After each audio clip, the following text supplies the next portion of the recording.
सानमाविको कक्षा 6 मा अध्ययन गर्छु। आज म एउटा गीत गाउन गइरहेको छु। तपाईले सुनिदिनु होला। राम्रोलाई माया गरिदिनु होला, नराम्रोलाई नि माया गरिदिनु होला।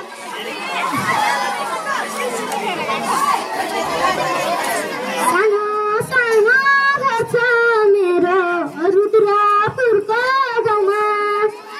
गोरे बाबु भन्दै मलाई बोलाउँछन् त्यो ठाउँमा। नामले पाको कामले पाको सुनार दाइको छोरो। हाय नलौ माया नथान्त समान मेरो साइली। साइली मसँग जान्छौ र मैले सको ठान्छौ र। साइली मसँग जान्छौ र मैले सको ठान्छौ।